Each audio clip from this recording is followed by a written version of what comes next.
Well, one common issue we advocate for here on Student Corner is getting involved. One organization under the Met Media umbrella gives students the opportunity to have their work in the arts and literacy distributed across campus and the community. Editor-in-Chief of Metrosphere magazine, Deanna Hirsch, and Glenn Payne join us now to talk about it more. Thank you guys so much for being here today. And let's start off by talking about the latest issue of Metrosphere that was just released. So the latest issue, we have a great feature on Standing Rock. So we had Glenn and 3 other photographers along with a writer go to Standing Rock, cover that in November. There's a whole big feature in the magazine. Glenn had an amazing experience that he can talk a little bit more to. Yeah, Glenn, let's talk about that. So you actually went up to Standing Rock. Yeah, it was myself and 3 photographers from Metro. We went up for the weekend, and we had some difficulty going up there, so we couldn't stay as long as we wanted, but we tried to do as much work as we could in that time constraint that we had. And I'm sorry, how long did you say you were up there for? We ended up being up there for 24 hours, yeah. Wow. So this is definitely a really unique opportunity that you get to showcase that work. I guess talk about more of the opportunity that Metrosphere gives students to get their work published and get involved. Sure. So the magazine originally was an arts and lit magazine that came out 3 times a year. When I came on as editor-in-chief, we decided we wanted more opportunities for journalism students to be able to take part in the magazine.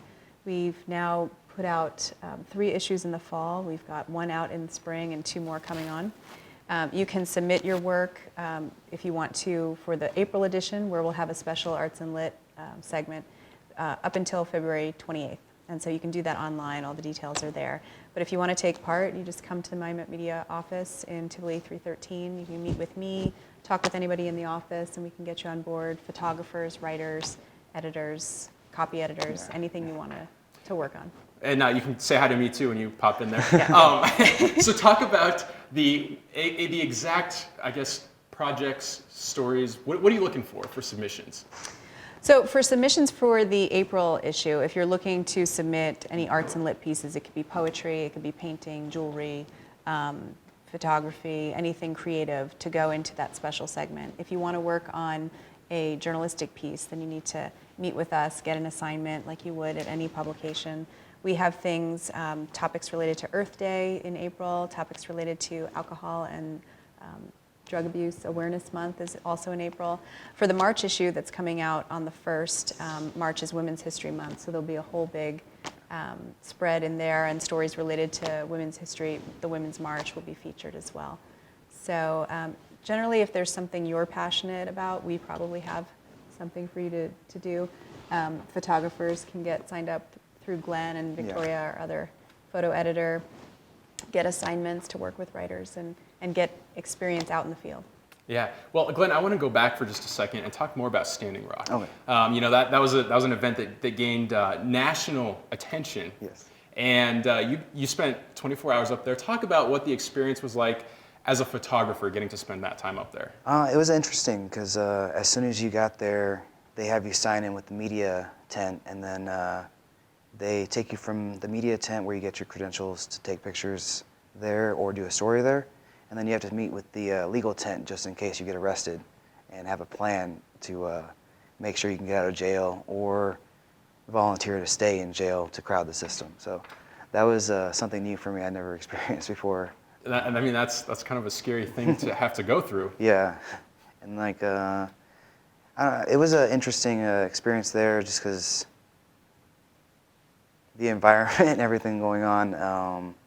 There's a mixed crowd. Was a fan of the media. Yeah. There's a very mixed crowd. Yeah. A lot of people understood why people were doing stories there and trying to help out.